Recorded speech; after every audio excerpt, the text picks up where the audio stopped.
peu beaucoup. Mais...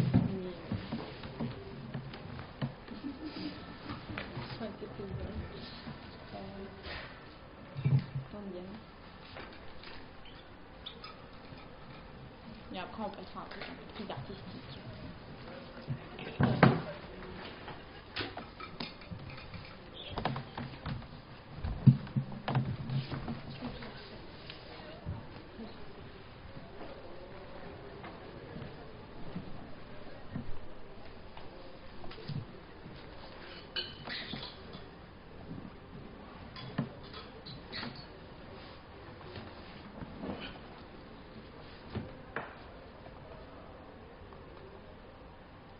J'attends Yann qui est au toilette. Pas du tout la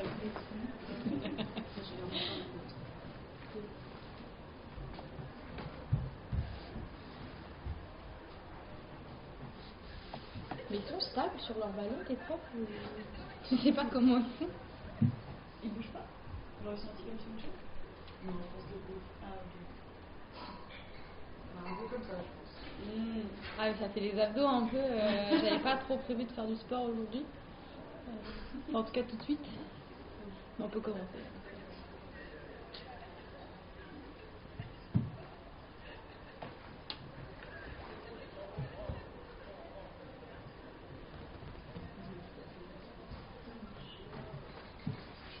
T'as qui dans le 15 expériences. Ouais, 15.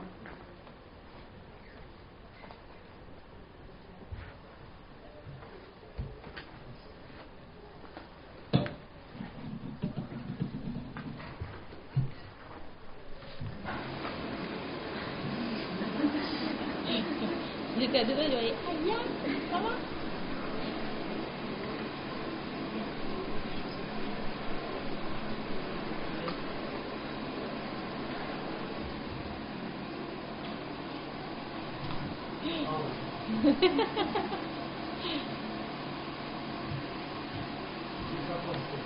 T'inquiète, ça nous arrive tous.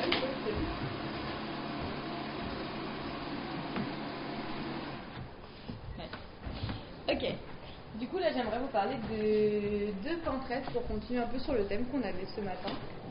Donc vous avez déjà parlé un petit peu de Marie Bachir tout à l'heure. Ah, il est là, il est. Tu veux qu'on l'enlève? Ah, c'est une araignée. Tu veux qu'on l'enlève? Non, c'est bon, je vais le mettre là. Je crois que c'est un Oui, mais très bien.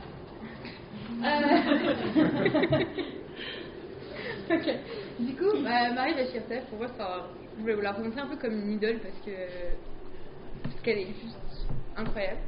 Donc, elle est morte quand elle avait 24 ans, ce qui fait qu'elle a eu une vie très courte, mais extrêmement intense et du coup super bien documentée. Mine de rien. Parce que à sa mort, comme elle a quand même été pas mal reconnue de son temps, aussi bien pour ses performances artistiques que le fait qu'elle était une femme douée d'intelligence, il y a eu beaucoup d'écrits, notamment un livre qui est sorti quelques années après, où il y a toutes ses œuvres qui sont cataloguées, pas pour tout le monde, et un récit de sa vie, des poèmes que les gens ont écrits à sa mort, donc pas mal d'odes, et aussi toutes ses lettres, donc ce qui fait pas mal de docus déjà. Et donc elle a très jeune, on va commencer par le début peut-être, donc elle est russe ukrainienne, née dans une famille très riche, avec un frère et une sœur, ça je me souviens bien, et tous, ils ont énormément voyagé. En fait, ils ont fui un peu la Russie et l'Ukraine et ils sont venus s'installer en France. Et elle a suivi tous les cours de lettres classiques. Je sais pas où le mettre en fait. Elle a suivi vraiment tous les cours de lettres classiques, musique, art, et elle s'est vraiment découvert un truc pour la peinture et la sculpture. Alors, je ne vais pas vous montrer les sculptures, mais on va parler peinture, vous allez faire la petite description de tableau et tout. Et donc ça c'est son autoportrait. Elle a toujours été, quand vous lisez un article sur elle, donc toujours écrit par des hommes, hein, je précise, on commence toujours par, enfin il, du coup, commence toujours par dire à quel point elle était ultra belle. Mais elle aussi, elle dit souvent qu'elle est très très belle, c'est-à-dire que dans ses lettres, notamment je vais vous montrer, elle a eu une confrontation avec Guy de Maupassant, et c'est juste magique. C'est vraiment une jeune révolutionnaire qui a des idées justement très féministes et qui veut aider à promouvoir le travail des femmes. Et en fait, elle a une place un peu privilégiée pour le faire, du coup, vu qu'elle ne craint rien au niveau financement, qu'elle est très bien installée à Paris et que ses parents sont bien présents pour la protéger. Donc elle fait... alors elle a peut-être fait plus si elle avait... C'est pas aussi jeune, mais... Donc elle a participé à la création des femmes peintres et sculpteurs en 1881. Donc ça, je vous en avais parlé un tout petit peu ce matin déjà. Et en fait, il y a eu le premier journal féministe français, dont évidemment, je n'ai pas mis le nom, parce que c'est pas drôle, qui s'appelle La Citoyenne. Alors, je dis le premier journal féministe français, mais ça se trouve, il y en a eu d'autres avant. Mais en tout cas, c'est un des vraiment reconnus pour lesquels on a toutes les revues en fait, depuis le début de sa publication. Et elle écrivait sous le nom de Pauline Audel et c'est elle qui faisait tous les articles à propos des salons de peinture. Donc, et justement en parlant énormément des femmes qui étaient là, qu'est-ce qu'elles faisaient, les réactions par rapport au tableau, et elle-même était critique du coup d'art dans ce journal. Et elle a écrit un journal intime qui est une énorme pépite, c'est le truc qui a été le plus étudié, c'est-à-dire que ses œuvres, pas tant que ça, mais son journal intime, publié, republié, au début censuré, puis plus du tout censuré, parce qu'évidemment, quand il y a des idées révolutionnaires dans le journal d'une femme, on les enlève au moment de sa publication, surtout à la fin du 19e.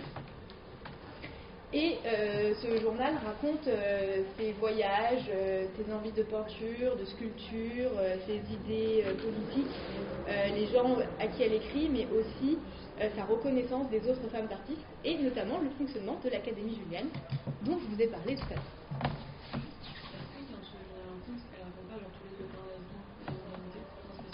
Alors oui et non, elle va en parler, mais c'est très succinct.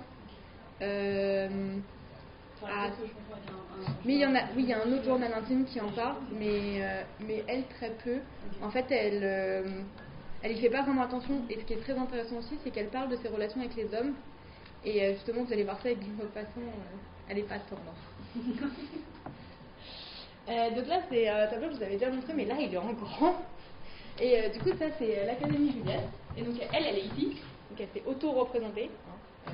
Et elle parle avec plein d'autres femmes. Et c'est c'est la seule représentation pour l'instant que j'ai trouvée d'un atelier de femmes peintres. Alors que j'ai pas du tout mis la comparaison, alors que énormément d'artistes masculins vont représenter leurs ateliers, etc. J'ai trouvé des gravures aussi représentant son atelier. Donc il y a quand même pas mal de documentation. Et moi, je rentre du coup dans le sujet des dynamiques de genre et de leur représentation par ces tableaux, pour ensuite émettre des comparaisons avec d'autres femmes et, en fait, qui sont liées à elles. Et c'est plus facile parce que comme elle les cite et qu'elle échange des lettres avec elles, c'est plus facile pour moi de retrouver les liens. Et comme une énorme toile d'araignée où on fait des... voilà. Donc, qu'est-ce que vous pouvez essayer de nous dire sur ce tableau? Qu'est-ce qui vous met en tête?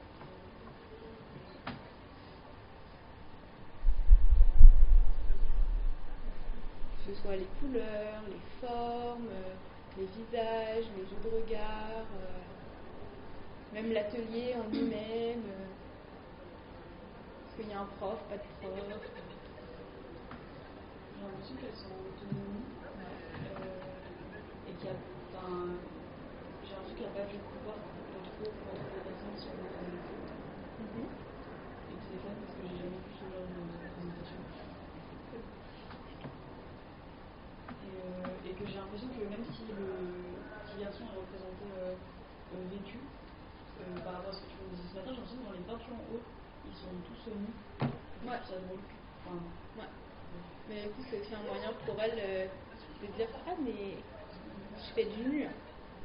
C'est-à-dire que les tableaux qui sont en haut, c'est peut-être des tableaux qui étaient véritablement dans l'atelier, mais le fait qu'elle les peint dans ce tableau-là, elle montre qu'en fait le nu, elle sait aussi le faire. Alors qu'elle n'a pas le droit de l'apprendre. Et puis le petit garçon, c'est totalement la représentation. Est-ce que vous avez enfin, si les statues grecques, vous avez déjà vu un peu? Alors, je vais carrément imiter ce qu'il fait, mais en fait, il y a un truc qui s'appelle le contrapposto. Donc, en gros, c'est le décalé de la hanche pour une histoire de poids, machin, qui soi-disant met en valeur toute la musculature et des hommes. Donc, ok.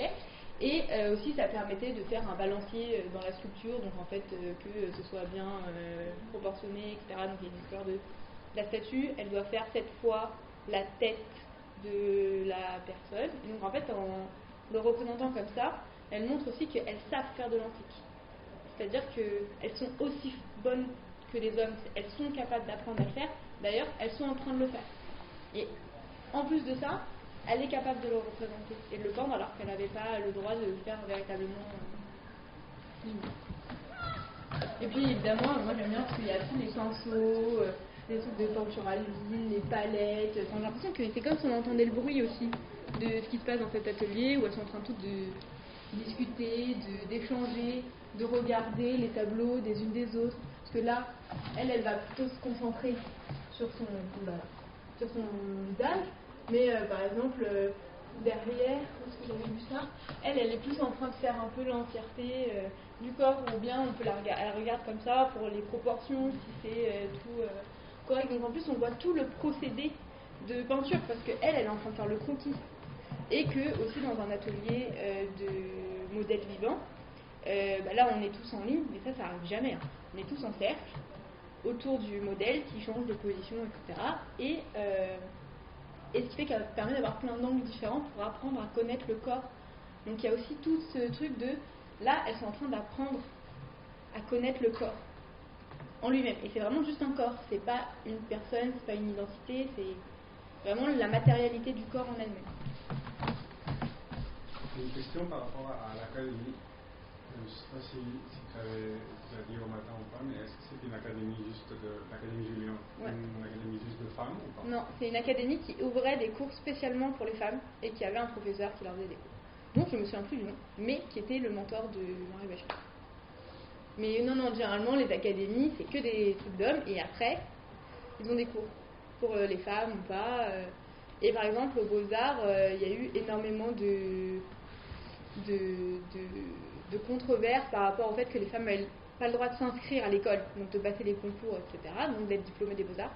Mais parfois elles avaient le droit d'être auditrices libres si elles avaient le droit, si elles pouvaient argumenter leur cas, et c'est encore plus difficile pour les élèves américaines. Et il y a justement une femme artiste qui a fait tout en manuel sur toutes les villes un peu d'Europe, en disant alors là il y a une académie machin, là il faut aller prendre son café parce que c'est en face de l'académie, ils acceptent les femmes. Donc c'est un peu le guide du retard des académies de peinture. Donc ça c'est le tableau qui a été extrêmement reconnu. D'ailleurs il est énorme, mais vraiment un peu comme ça. Et il est exposé au musée d'Orsay dans une énorme salle au premier étage. Avec d'autres peintres réalistes, donc c'est juste au-dessus de Courbet. Je donne toutes les indications, mais je sais pas si c'est utile. Ah punaise, attendez, je me décale, il y a et en fait, c'est très peu représenté, donc ça s'appelle un meeting, et c'est des petits enfants, des enfants, qui sont en train de se réunir, par exemple, pour dire, là, il faut aller demander de la monnaie, là, c'est toi, tu vas aller vendre le journal. Donc, c'est un peu ce qu'on imagine et les analyses qui ont été faites. Et c'est pas tant que ça représenté.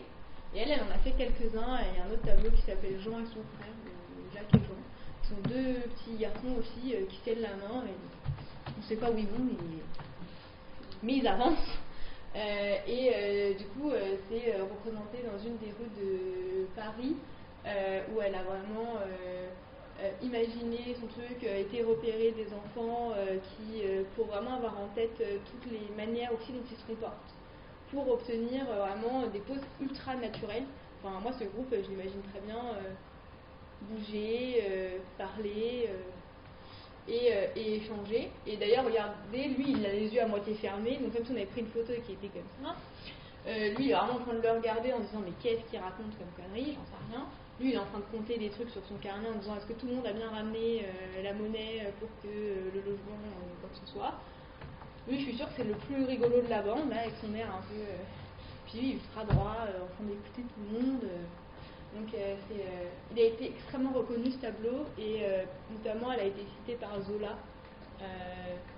Alors, je sais comme si Zola, c'était le Graal, hein, mais c'est juste que c'était lui qui était le plus lu, et quand même, elle avait présenté ça au salon, mais ça avait été très bien reçu.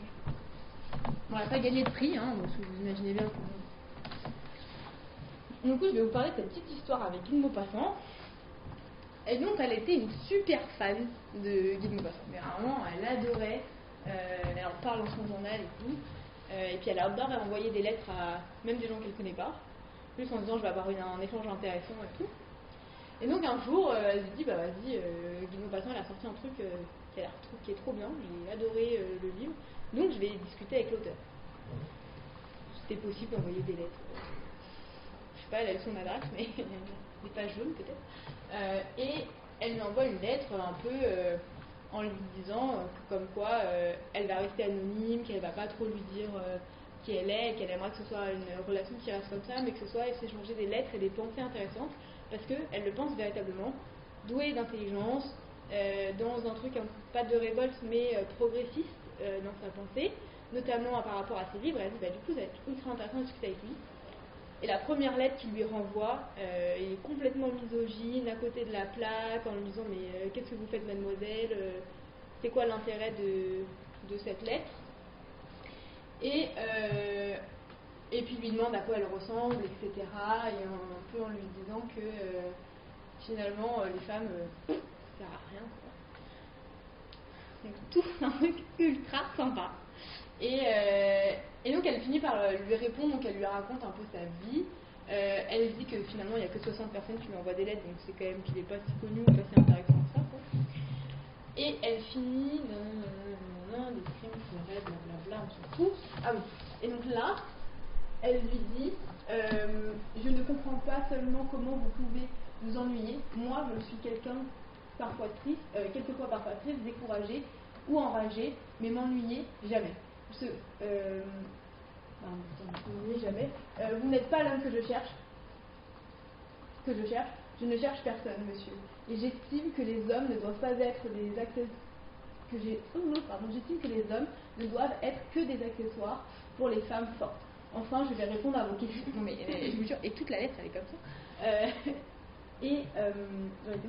Enfin, je vais répondre à vos questions et avec une grande sincérité, car je n'aime pas me jouer de la naïveté d'un homme de génie qui s'assoupit après un dîner en fumant son cigare. Donc là, elle est clairement en train de l'insulter en disant que c'est un vieux bedonnant qui essaie rien foutre de sa vie. Et c'est là où vous allez voir quand même, elle a un ego qui est quand même pas trop mal. Maigre, au nom, mais pas grasse non plus. Mon parfum, celui de la vertu, oui, gourmande ou plutôt difficile. L'oreille est petite, peu régulière, mais jolie. Les yeux gris, oui, musicienne. Si je n'étais pas mariée, pourrais-je lire vos abominables livres? Êtes-vous satisfait de ma docilité? Si oui, défaites encore un bouton et pensez à moi pendant que le crépuscule tombe. Sinon, tant pis, oserais-je vous demander quels sont vos musiciens et vos peintres? Et si j'étais un homme? Et si j'étais homme? Et donc vraiment, elle est...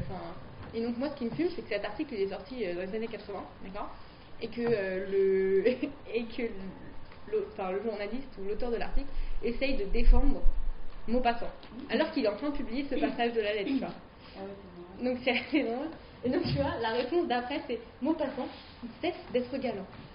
Tu vois, donc c'est quand même fou parce qu'il commence le début de cette partie-là en disant une riposte pleine de brio et d'insolence, mais tout l'article, malgré ces trucs-là, tu sens qu'il est du côté de Maupassant. Enfin, il y a... Et donc c'est sorti dans le Figaro. Donc c'est quand même assez marrant, puis tu découvres ces pépites. Et j'aime bien quand elle envoie des lettres à ses amis en disant mais il y a encore un homme qui est venu me draguer, et franchement, mais quel con, quoi. Enfin, bon, bien sûr, dans le langage du 18e, du 19e, mais c'est globalement, la lettre, elle veut dire ça. Et voilà. Ah oui, voilà. Et à cette lettre est joint un croquis représentant un gros monsieur assoupi dans un fauteuil, sous un palmier au bord de la mer, devant lui une table, un boc, un cigare. L'inconnu taquine son écrivain préféré. Il riposte avec une pesanteur de garçon d'écurie. Oh, maintenant je vous connais. Beau masque, vous êtes une professeure de 6e au lycée Louis-le-Grand. Je vous avouerai que je m'en doutais un peu, votre papier ayant une vague odeur de tabac approuvé. Donc je vais cesser d'être galant. Enfin, le mec... voilà, et donc il y a 3-4 lettres comme ça, et c'est assez drôle. Et maintenant, on va parler de Louise Breslau. Parce que... Enfin, elle est aussi incroyable. Et en fait, Louise Breslau, elle a aussi été à l'Académie Julian avec Marie Bashkirtseff, et toutes les deux, elles se voient un peu comme les concurrentes de l'autre, mais elles se tirent pas de balles dans les pieds, enfin dans les roues, dans les charrettes. Et Louise Breslau va réussir à faire passer énormément de tableaux, là je vais vous en présenter 3. Mais qui parle en fait de sa relation avec sa compagne. Et oui. Et en fait, ce qui est ouf, c'est que dans le milieu des peintresses, tout le monde est plus ou moins au courant quand même, mais il y en a qui vont l'exprimer et d'autres pas. Mais alors les hommes, c'est un truc de ouf parce qu'ils vont toujours parler les deux amis. Et du coup, vous avez un essai d'une chercheuse qui justement s'appelle Les deux amis, et en fait elle retrace toute l'histoire, c'est un grand mot, une grande partie de l'histoire de représentation de 2 femmes. Donc à chaque fois, sa catégorisation c'est il n'y a que 2 femmes sur le tableau. Sur l'image, donc en fait au début du livre, elle va énormément parler de pornographie parce que en fait les images qu'on retrouve à partir du 15e jusqu'au 18e siècle, beaucoup, c'est des images pornographiques de femmes en train de faire l'amour. Et Louise Breslau, elle va vraiment avoir ce don, ou cette brillante idée plutôt, de totalement renouveler l'image des femmes. Enfin, quand elles sont ensemble sur un même tableau. Et en fait, moi je vais appeler ça un peu l'intime féminin. Parce que c'est aussi le terme qui est utilisé dans le livre et je le retrouve un peu à d'autres endroits, mais c'est différentes manières de représenter l'intimité, parce que l'intimité elle se résume pas à juste le sexe quoi, donc finalement ça aussi ça va être une scène intime. Et donc ce tableau là elle l'a aussi présenté au salon et il a été très très très salué par les hommes sans qu'il n'y en ait aucun d'entre eux quand même qui le cite ou se doute. En fait, là, elle est en train de représenter sa relation avec la personne qui est juste ici. Et est-ce que vous pouvez me dire quel est le symbole qui nous fait dire qu'elles sont ensemble dans ce tableau? Le chien, non? Ouais, il y en a un qui a écouté ce matin. Pourquoi les animaux c'est associé mais pose la question aux personnes du 15e siècle et on en reparle, je sais pas. C'est trop bien. Ouais. Et donc en fait là le chien qu'on va retrouver tout à l'heure sur un autre tableau, tu vois là il est en train de, ses poils ils touchent là le bras de Louise Breslau qui s'est auto-représentée du dos et il fait le lien vers la personne qu'elle est en train de regarder. Et du coup et il y a 3 personnes et en fait ça s'appelle le portrait des amis parce que ça c'est une de leurs potes qui est juste venue me poser et en fait, moi j'aime bien, c'est ce double effet de représentation, où là, nous on est comme ça et on voit le tableau comme ça, mais en fait, elle s'est auto-représentée en train de peindre la table qui est là. Et du coup, en fait, de représenter cette partie-là du tableau, comme si on était comme ça. Surtout, il n'aime pas du tout. Ah oui. Elles sont dingues, ça, vraiment. Et là, je sais pas, elle est en train d'écrire, elle raconte des trucs, elle doit noter. Et les fleurs, en fait, là, elles sont en train de couper la relation aussi entre elles. Alors que là, le chien, il est en train de les lier. Et en plus, comme il est tout clair, et que le tableau, il est tout sombre, qu'est-ce qu'on regarde? Leur relation à deux, alors que même elle, elle est dans le noir. Et d'ailleurs, le fait qu'elles soient quand même un peu dans le noir, il y a un peu cette analyse de, en fait, elles sont un peu cachées, alors que tout le monde est un peu quand même au courant. Donc... Mais du coup, genre les deux qui sont dans la lumière, elles sont potes. Ouais. Et celle qui est dans la lumière, elle est aussi pote avec Ouais. Dans l'ombre. Mais sauf que du coup, ça. Enfin, attends, j'arrive pas. C'est ça. Non, mais c'est stylé parce que du coup, nous, ce qu'on voit direct, c'est genre des potes. Et Ouais. souvent, c'est ce qui. Enfin, c'est ce qu'on se dit quand on voit des dans la rue. Ouais. On se dit jamais, ouais. Enfin, du coup, c'est grave. Et du coup, Et tout avec le regard masculin. ouais. Et en fait, c'est ça. C'est stylé. Ouais. Et là, on va avoir un peu le même principe. Donc ça, il s'appelle contre-jour ce jeu. Et donc là, elle a le chat, qui est plutôt généralement symbole quand même de fertilité. Enfin, pas fertilité, c'est pas ça que je veux dire, c'est sensualité plutôt. Mais du coup, de relations sensuelles entre deux personnes, sans forcément que ce soit explicite dans la canalisation du chat. Après, j'ai pas du tout fait l'analyse des fleurs, mais parce que j'étais pas trop capable de retrouver quelle fleur c'était. Donc, enfin, finalement, c'était. Et du coup, en fait, là, elle va représenter une scène qui est totalement. Quotidienne quoi. Tu t'imagines bien être là avec ton pote ou ta meuf posé sur le rebord de la fenêtre en train de discuter, prendre le thé, caresser ton chat, un samedi après-midi tranquille quoi. Et en fait on est dans un espace intime. Et en fait ce qui fait aussi dire ça, c'est que n'empêche que vous avez remarqué sur le tableau de tout à l'heure, à part la table, le décor, vous n'avez pas une idée à quoi ressemble l'intérieur. Là c'est pareil, c'est tellement sombre, je sais pas si c'est une console, une étagère, il y a un tableau, il n'y a pas de tableau, il y a une cheminée, dans quelle pièce de la maison on ne sait pas. Et en fait du coup le focus il est totalement sur leur relation où ça c'est sa compagne, et ça c'est Louise Boisseau, et elle s'appelle Madeleine Zillerach, je crois que j'écorche son nom de famille. Et donc pareil, elle est en train de la regarder, et Louise Boisseau, elle nous regarde, nous. Et donc en fait, encore une fois, ce jeu de regard, elle nous implique dans leur moment d'intimité. Et en fait, ce moment d'intimité, c'est le partage. C'est pas, du coup, c'est s'offrir une nouvelle représentation de ce qu'est l'intimité entre deux personnes aussi, et de le valoriser.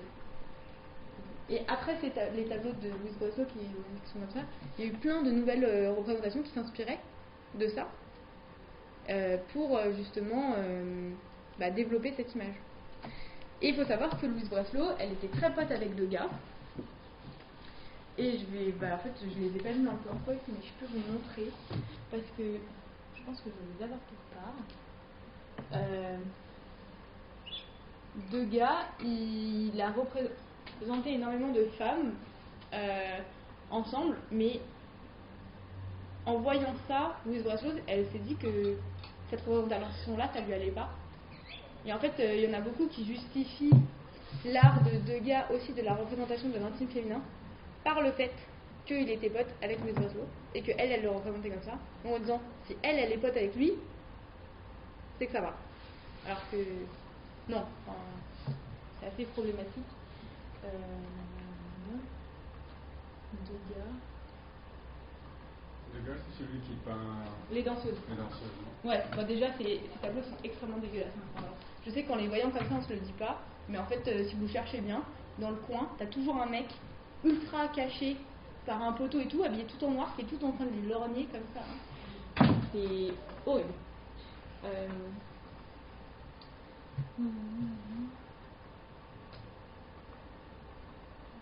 En plus, ils sont assez sombres, non l'espace un petit peu peur, quoi.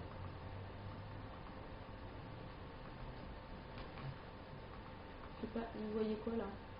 Là, on voit ton PowerPoint. Vous voyez plus mon PowerPoint. Alors, par exemple, l'histoire de la femme au banc, dans son bain, mais il y a aussi celle-là. Ces deux gars.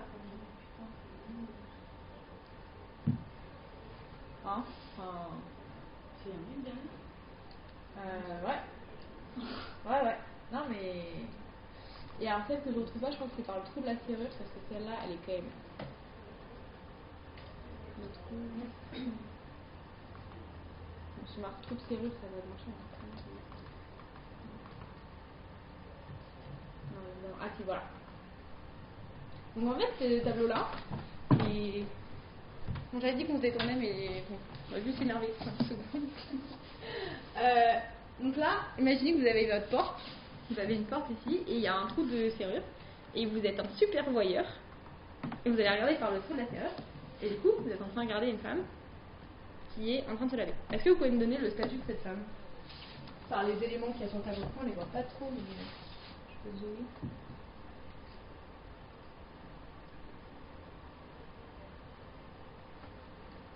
Je sais pas, mais elle a l'air mineure. Elle a l'air mineure. Je sais pas. Elles sont toutes mineures. Oh là là. Mais les traits, ça veut, c'est pas du tout avec les lumières. Ouais. Est-ce que ça, vous savez ce que c'est? Je vois des cheveux en plus. Ouais, donc c'est une postiche. Qui est-ce qui porte des postiches? C'est vrai, on a... Non. Ah, Ouais, bien vu. Et en fait, donc là, cette envie de... Et en fait, là, tu as la brosse à cheveux, donc qui est aussi un très grand symbole de cure, parce qu'il y a toujours eu ce truc avec la chevelure des femmes, on m'a laissé brosse les cheveux. Et en plus, elle est rousse. Et en plus, elle est rousse. Non, mais il n'y a rien qui va. Voilà, et en plus, elle est accroupie dans une position que va reproduire, tu tiens pas 5 secondes en essayant de te laver comme ça. Mais il a intitulé son tableau Trou de serrure.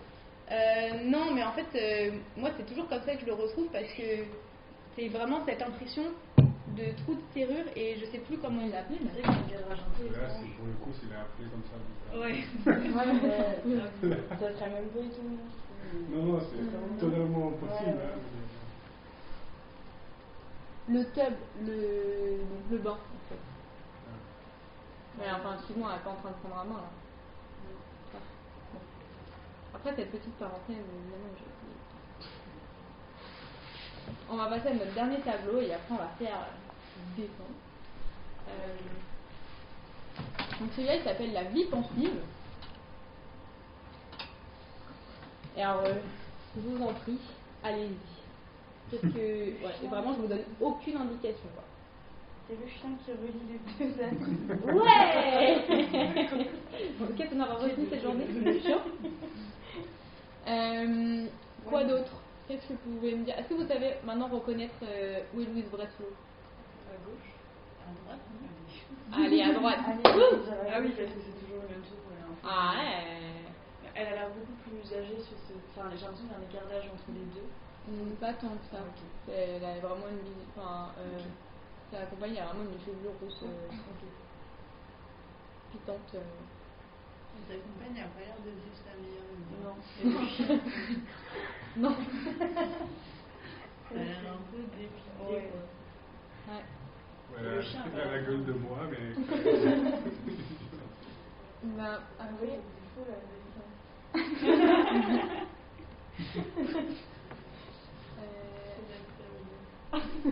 Même le chien est fatigué. Même le chien il est fatigué là. Ouais, Là, il n'en peut plus là. Elle boit de l'eau. là, est-ce que vous pensez qu'elle boit de l'eau ou pas? Non, peut-être pas. Ouais, à ton avis, qu'est-ce qu'elle boit? Du vin. Là, il y a vraiment une symbolique aussi. Ouais. Je sais pas, il y a des pommes derrière. Il y a la sang. Ouais. Ah ouais, c'est Ah oui? vrai. Et comment Je me suis dit ça. Bah, parce qu'en fait, elle a les yeux vitreux et qu'elle a les yeux genre bleus, presque chatoyants. Et en fait, il y a énormément de descriptions de gens quand ils boivent de l'absinthe. En fait, on sent un peu les yeux vitreux ou pas bleu quand tu bois de l'alcool, mais en fait, avec l'absinthe, c'est encore plus. Ah, donc Et du coup, quand tu vois les tableaux de gens qui boivent de l'absinthe, ce trait-là, il est exagéré. Ok. Et du coup, bah, après, ça donne des représentations comme ça. Et du coup, je peux vous le dire, j'avais écrit un truc dessus si ça vous intéresse. Oui? Vous avez le droit de dire non, hein. C'est pas vraiment une obligation. Du coup, la scène se déroule dans le salon de la maison acquise à Neuilly par Boissieu. Comme souvent, l'artiste se représente ici de dos, ne dévoilant d'elle que son célèbre profil haliquin. Une lettre à la main, un front haut et dégagé la pose en intellectuel. Au premier plan, Madeleine Zilla, sa compagne, est accoudée à la table en se tenant la tête, tout en caressant un barzeuil. Ses yeux bleus turquoise sont perdus dans une rêverie favorisée par l'usage du laudanum. Ah pardon, c'est le laudanum, ça peut aussi dire. La vie pensive, titre de l'œuvre, se donne ainsi à comprendre au double sens de vita activa et vita contemplativa. Il en émane le sentiment d'un ennui profond et d'une tension sourde. D'une grande luminosité et très nourrie de couleurs, sensible et nerveuse, la toile est travaillée à coups de pinceau long et rapide, dans une manière qui évoque l'écriture du pastel, sa fluidité et sa matité. Au centre, une table nappée de blanc supporte les éléments d'une nature morte, alternant les matières opaques et transparentes, bouquets de fleurs, corbeilles de fruits, verres et carafes, assiettes de porcelaine. Un couteau dirigé vers une pêche semble la métaphore de la passion charnelle, unissant les deux femmes, tout comme le chien, figurant au centre du tableau, reliant les deux femmes. Il est ici le symbole de loyauté et de fidélité. Enfin, ce tableau s'inscrit dans un tournant de la représentation de l'intime féminin.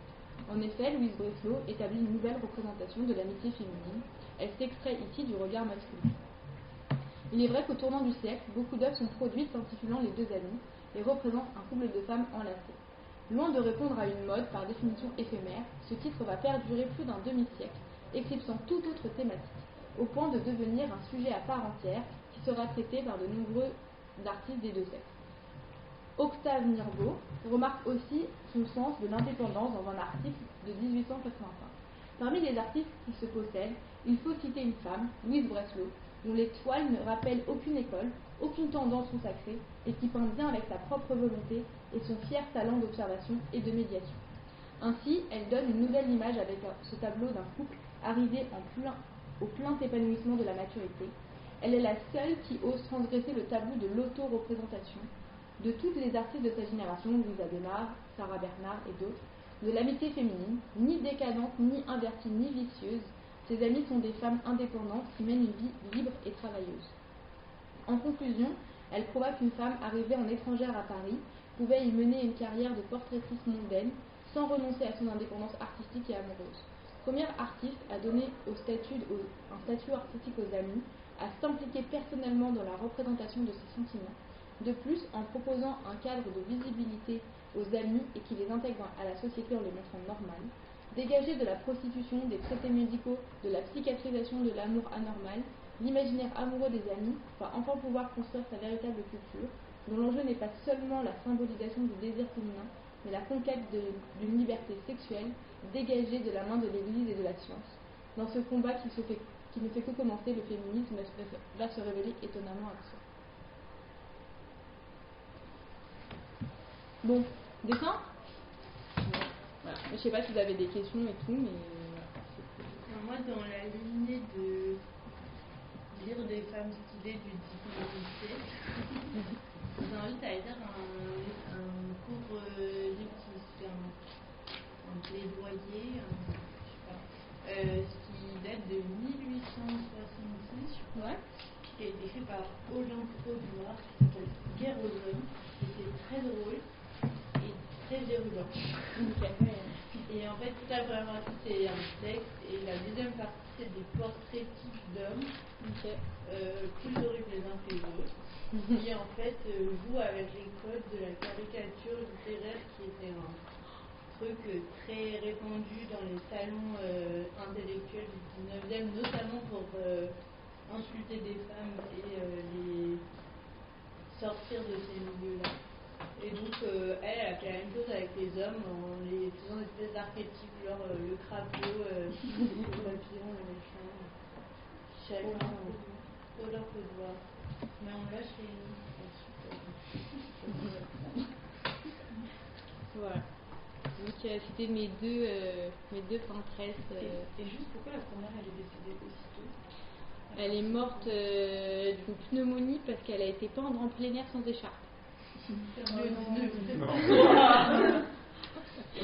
Voilà, donc vraiment tu te dis mais genre. Mais moi en fait quand j'ai lu ça je te dis mais c'est super nul. Mais meuf genre mais prends une écharpe, abandonne ton tableau, je sais pas, fais quelque chose. Elle a vraiment confiance en soi. Ah ouais mais je te jure, mais c'est ouf hein, parce que c'est dans ses lettres et tout, elle est vraiment en train de dire non mais moi je suis ultra canon hein. Elle décrit et tout, elle dit mais tu vois, j'ai tel robe, machin et tout, et c'est super drôle. Et elle a 18 ans quand elle écrit ça, tu vois. En fait, à chaque fois je lis ces trucs, je me dis putain, elle est ultra mature, puis après je vois les dates, je me dis mais elle était super jeune. Ah Après, il faut aussi se dire que 18 ans au 19e siècle, c'est pas le même vibe que 18 ans. Non, mais tu sais, même qu'elle soit autant en alerte par rapport à ce truc-là, alors qu'elle a toujours été dans un cocon familial très. Oui, grave. On a 19 ans là, t'avais la retraite déjà. Ah, mais elle vivait toute seule à Paris et tout, elle avait un chapon comme ça, au KLM. Hein. J'éteins le vidéo. Ouais. Alors. Des trucs, c'est comment Olympe de. Olympe Audoir. Olympe. Oui. Audoir. Ah, Audoir. A-U-D-O-U-A-R-D. A-U-D-O-U-R. Non. A-U-D-O-U-A-R-D. Audoir. Ah, d'accord. Olympe. Il prend un petit peu comme un papier en ingénieur.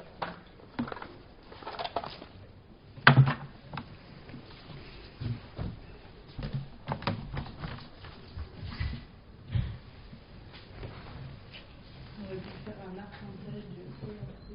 Ah ouais, ça aurait été très drôle.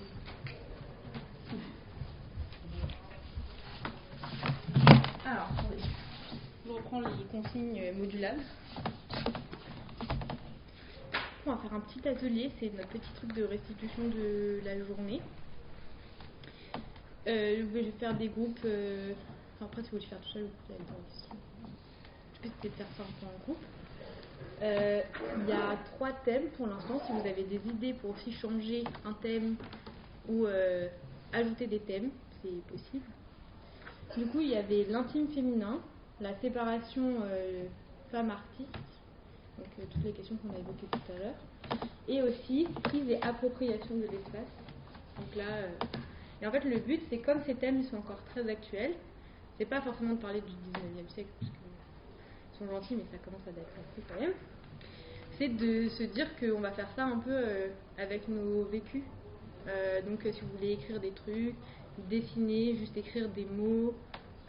Si vous avez des textes que vous voulez écrire et après vous les collez, j'ai oublié la colle, mais c'est possible de me dire où sur le truc et je les collerai après. Si vous n'avez pas envie de les montrer, vous les montrez pas, etc. Donc j'ai ramené des feuilles très larges, c'est des feuilles de dessin, comme ça il y a de la place pour faire plein de brouillis. J'ai ramené des feutres, j'ai aussi ramené de quoi faire l'aquarelle un petit peu. J'ai 2 pinceaux normalement, j'ai des stabilos et j'ai des gros feutres. J'ai des feutres à paillettes. Parce que les paillettes, c'est la vie. Voilà.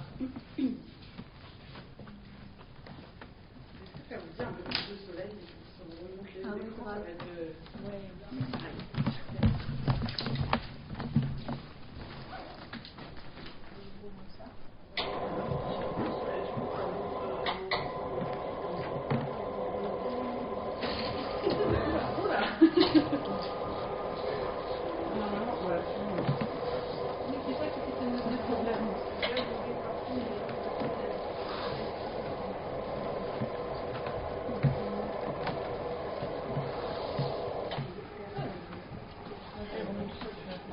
Oui, juste appuyer sur le bouton. Comment ?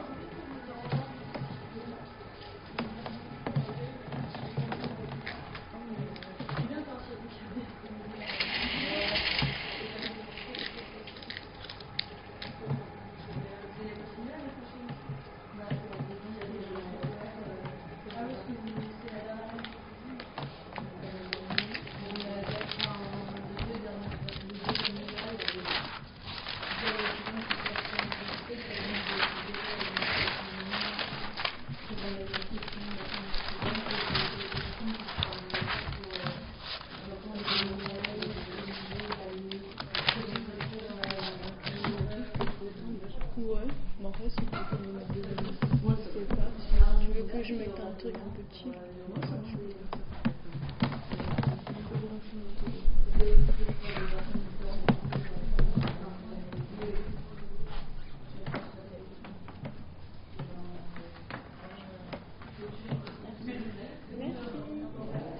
J'ai une petite question à la vie générale. Est-ce que ça vous dirait que dans les enceintes, que je mette un peu de musique chill, détente, pendant qu'on fait Notre truc.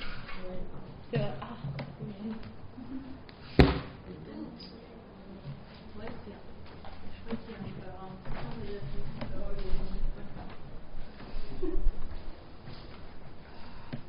Moi, je dois y aller si ça vous dérange pas. Si ça nous dérange de fou, c'est vraiment ultra dérangeant. Je réfléchis. Bah non. Séquestration et tout, tout ça. Mais là, t'as envie de participer à la version du podcast. Oui. Ah ouais, moi aussi. Si vous avez envie, si vous avez envie, Non. il faut juste qu'on réfléchisse à comment vous pouvez passer comme ça. Oui. Non, j'ai vraiment envie parce que. Est-ce que vous maîtrisez ou pas aussi? Ou qu'est-ce que vous voulez Au revoir, merci. Mais j'ai envie d'apprendre en fait. Oui, mais si c'est une chose dans la semaine.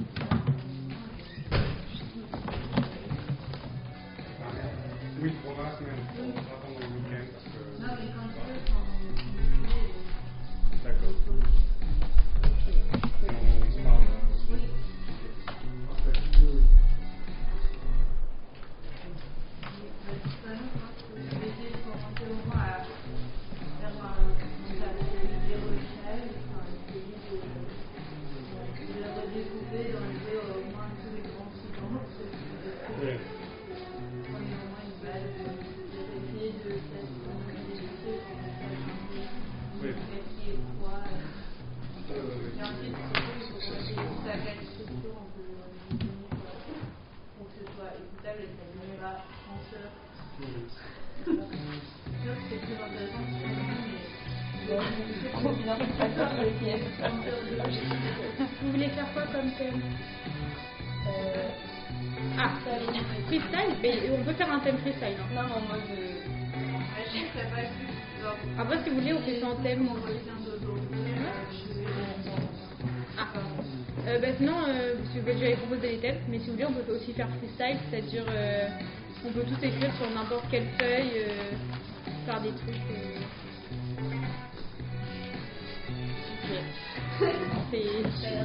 C'est à la volonté de chacun. Je suis pas très bon. Après, je suis pas très bon,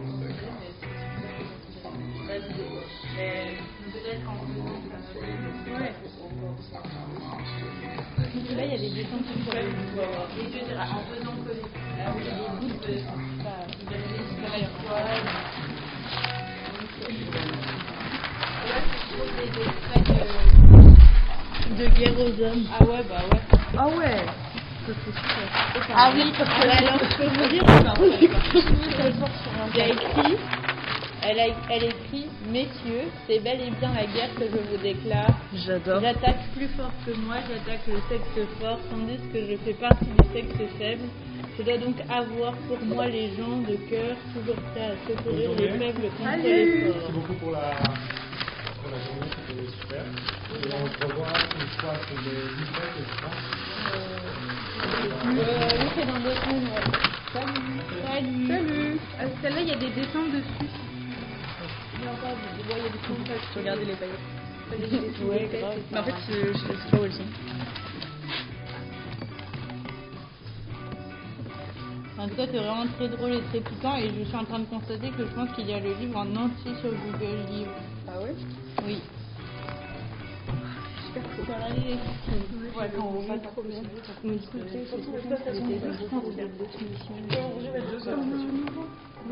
ah, quelques vilains types d'hommes, c'est vrai. Génial. En fait, c'est juste que j'ai vu le petit portrait, je pense que j'ai un créneau de carte d'identité de mon temps. C'est beau ça. Hein. C'est vrai, t'as réussi? Ah ouais. Moi, j'ai dû soudoyer la mairie de mes parents, genre. Bah en fait, je crois qu'il faut regarder du jour pour le lendemain, mais du coup, c'est. Moi, je regardais de. Ouais. Mais là, moi, genre, dans l'intervalle, il y a un travail de demain qui s'est annulé à l'hôpital, plus j'ai regardé toute la semaine. En fait, les cartes d'identité délivrées avant 2014, quand t'es mineur, elles sont pas prolongées de 5 ans. Du coup, j'ai vraiment aucun papier d'identité depuis 2 ans, mais je viens juste de paniquer. Intense. Bienvenue dans l'organisation. Ah, je vais prendre la photo. Attends, mais je vais dire sur Bah, internet. tu peux toujours, hein. On va être une photo tienne. La photo de quoi? Une photo de la salle de cours. Enfin, de la dos comme disposition. ça et pour... Parce qu'on trouvait ça cool et intéressant de faire cours dans une salle comme ça. Oui, qui a fait que ce soit un... Et pas seulement faire cours dans une salle. Moi, je préfère là. On pourra faire une mise en scène. Voilà, on est déjà très mis en scène. Oui, ce que j'étais en train de me dire. Non mais oui, je pense que si tu veux faire une On peut photo... rajouter des chiens ou des chats en symbole. Entre nous, tu vois. Enfin, collège. Des fleurs. Des fleurs et les chats. Eux ils s'aiment bien, eux ils s'aiment pas. Ça, c'est que des amis, ça, on sait pas trop.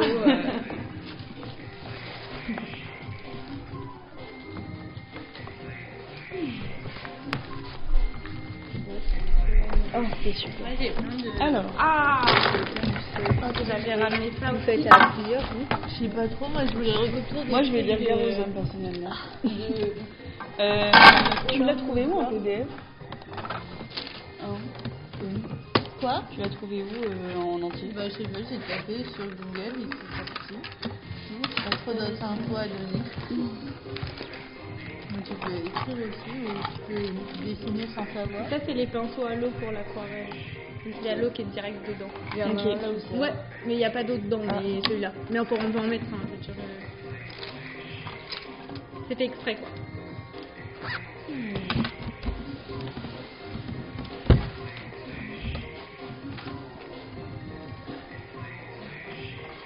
Moi, j'en ai bossé l'aquarelle, mais j'en ai jamais fait du Tu veux faire? Ouais, là. Mais ce papier, il va absorber tout. Non, on va le plier en deux. Et on va mettre ça beaucoup. Tu veux qu'on échange? Voyez la face. Non, je vais aller. Je le fais en deux, du coup. Ouais.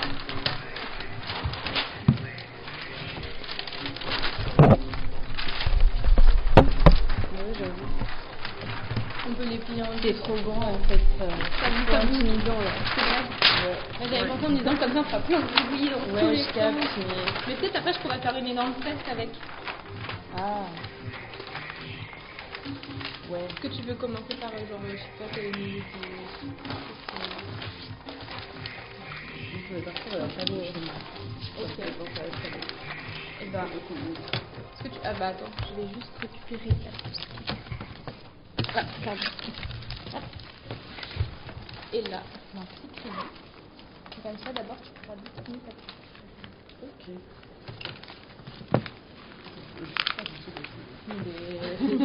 C'est que ce soit... Est-ce qu'on a une paire de stylos? Moi j'ai des micro-ciseaux. Les plumes, elles ont toujours ce qu'il faut, c'est énorme. Mais Mes plumes, c'est Marie Poppins. oui, Ah oui, ils sont trop mignons. en micro. Oui, je suis un peu Marie Poppins de la papeterie. En fait. Mais il faut. Oh, c'est trop mignon en plus comme outil. Attends, mais déjà, l'écriture de Garozone est super stylée, je trouve. Oui, bah, après ça, c'est les genre tu la trouves pas éditée comme ça, je crois. Enfin, Oui. en tout cas, moi, le truc que j'ai, c'est pas du tout une édition comme ça. C'est une édition de pas chère. J'ai copié sur toi, Lélie, c'est trop bien ce que tu fais. En fait, je vais faire un flocon de neige comme en primaire. C'est trop bien ça. Et ensuite, écrire des choses dans les rainures de mon flocon de neige. Oui, c'est super bien. Mais je sais plus comment on fait les flocons Ouais, je de vais neige. Enfin, en vrai, t'as pas je vais besoin improviser. de... Oui, ce que j'allais dire, t'as pas besoin de... Je vais couper par-ci par-là. On verra bien la tête que ça aura. Ça fera un peu de la dentelle du 19e siècle. Et je dirais que c'était fait exprès.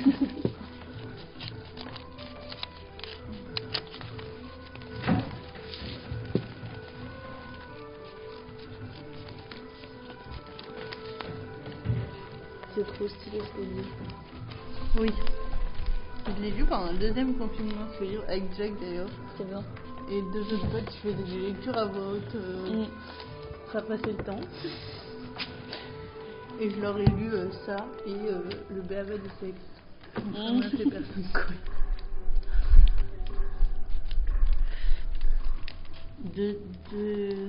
Deux ambiances.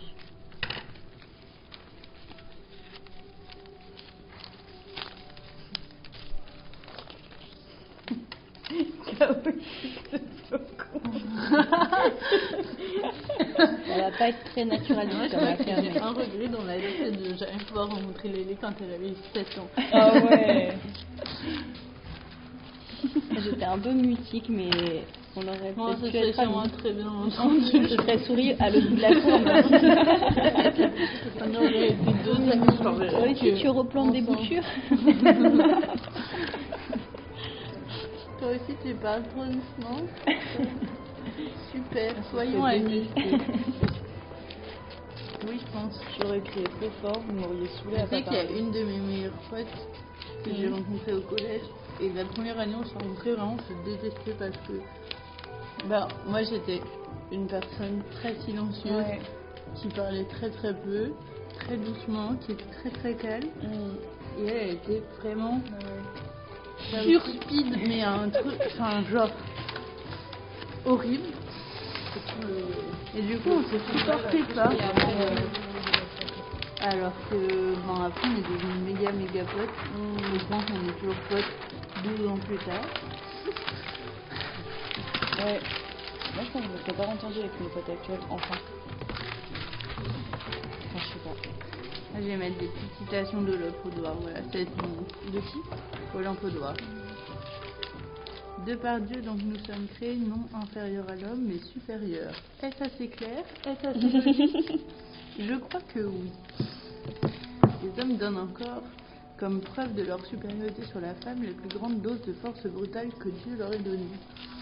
Vraiment, elle est super. En fait, j'adore qu'elle utilise vraiment trop les codes des hommes de cette époque.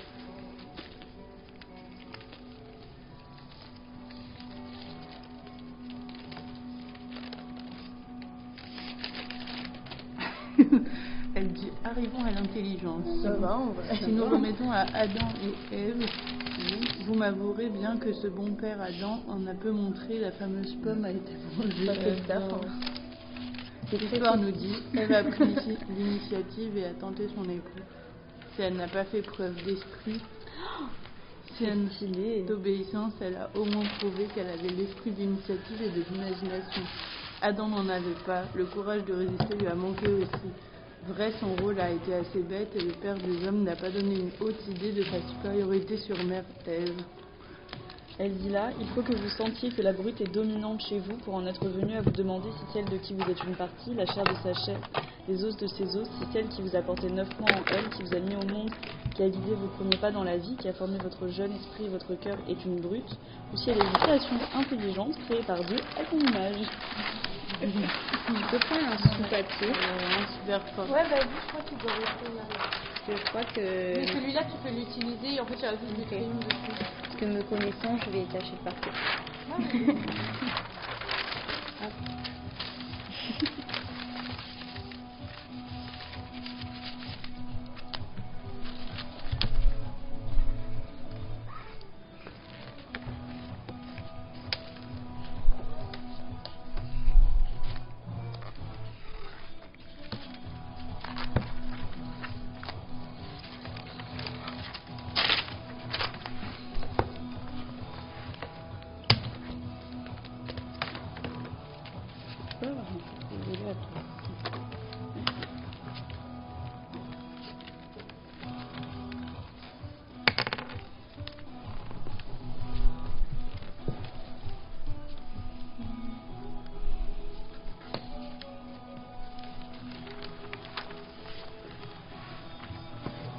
Je tâche quand même de partir. Je vais mettre 2 couches. Ça fait trop stylé, ça fait des pochoirs un peu. Oui, je tâche quand même vraiment de partir.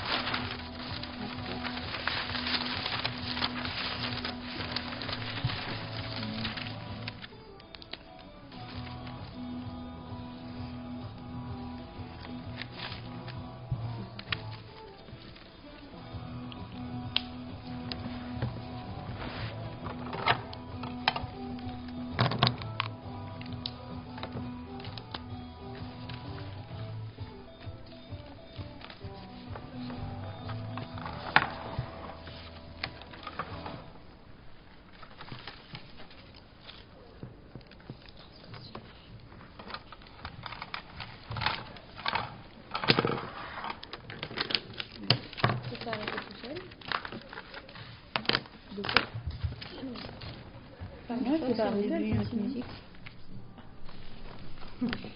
J'entendais plus, je me suis dit là.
Donc ça c'est les verts.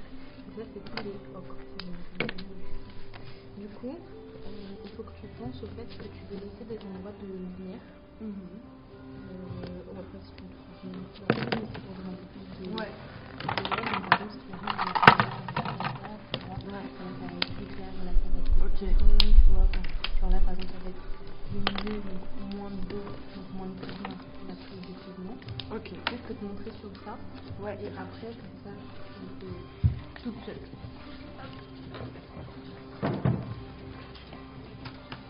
En fait, c'est l'autre qui est déjà dedans. Donc en fait, je suis prête. Et il y a l'autre dedans. Ok. Mais trop bien. Là, c'est un peu ocre. Lui, c'est assez marron. Ça arrache un peu. Ouais. Le coin de ça. Ouais. Ok. Ok, ça marche. Sinon, tu me dis après, je vais sur le couleur. J'imagine que la table était marron, je suis dedans. Je me dis si c'est bien la chose. Ça passe pas mal.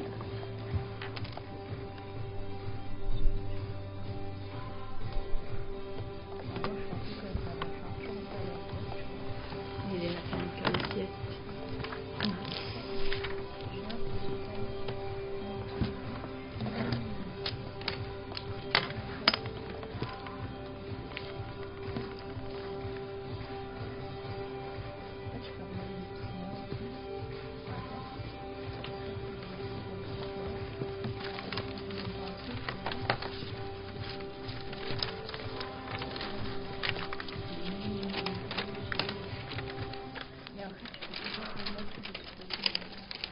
C'est juste ça ou pas?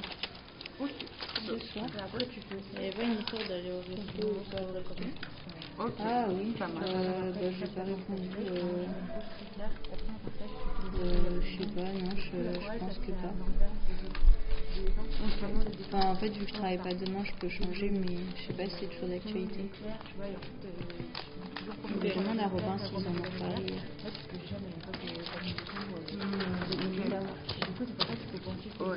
J'avais un peu oublié, j'avoue. Quoi?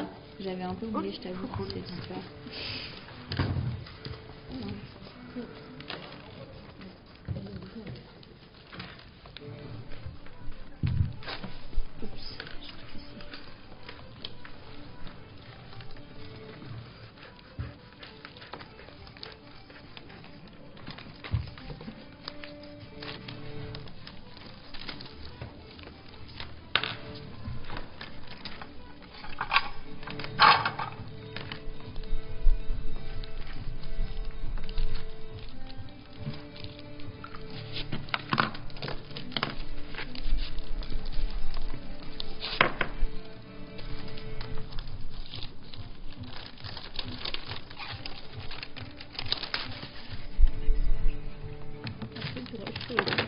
Couper la feuille, on fait ça.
sorti une saison en 3 minutes.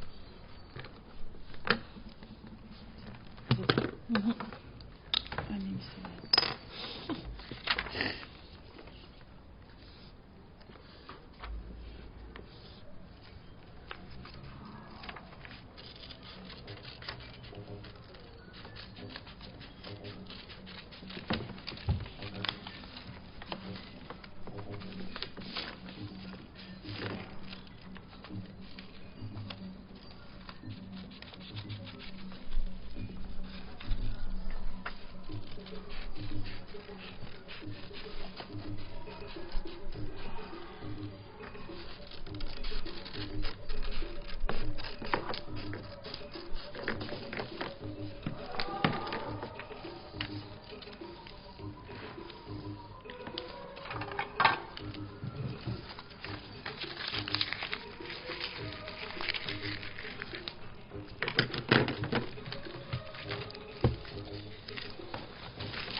Oui. Il y a d'autres feuilles aussi, si tu veux. Je vais mettre là, si tu veux. Ok.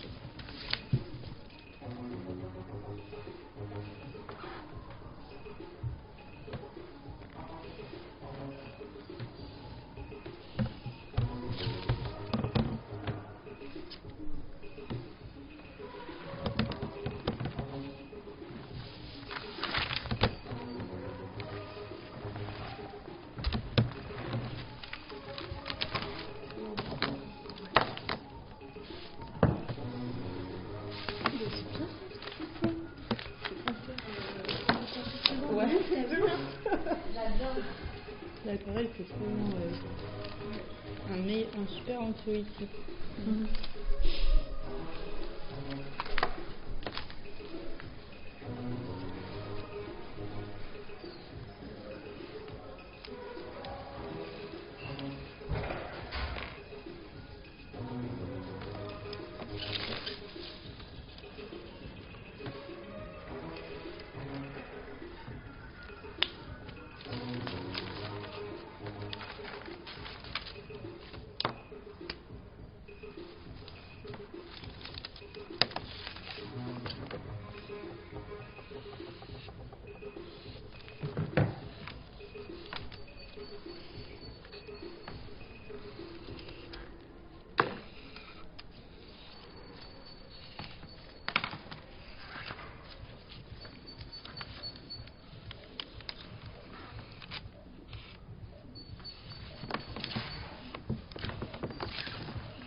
Ouais. Pas du tout de solution alimentaire, mais ça me ravit.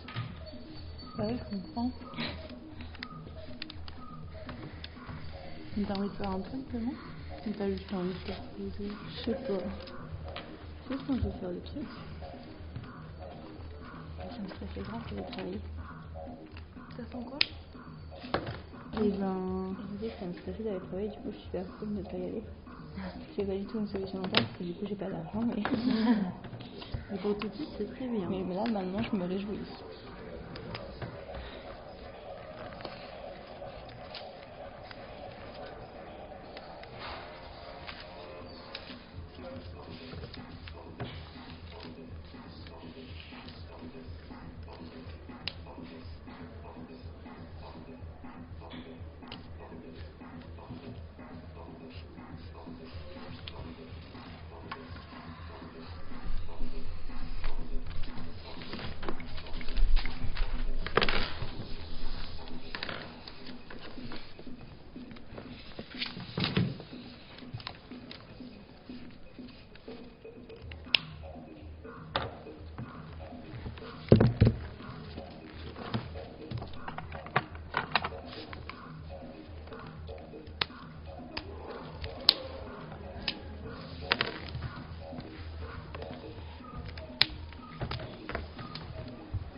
Ce soir, faut vraiment qu'on fasse notre gratin. Oui. Ça va arrêter d'antenniner comme ça. C'est intense. Mais oui. Mais je vais aller acheter des coquillettes. Ah ouais. Moi, je pense que je vais aller faire des courses. Chez qui? Chez Carrefour, je pense. Ok. On se fait une visite, des trucs qu'on a envie. J'ai avec toi, j'ai un sac. Si tu veux, mais sinon, je pensais rester à la maison et partir en vélo. Mais... Ah ouais, dans ce cas, je viens pas. Mais si t'as envie de venir, on peut aussi aller maintenant, mais on n'a pas beaucoup de sacs, quoi. Ouais.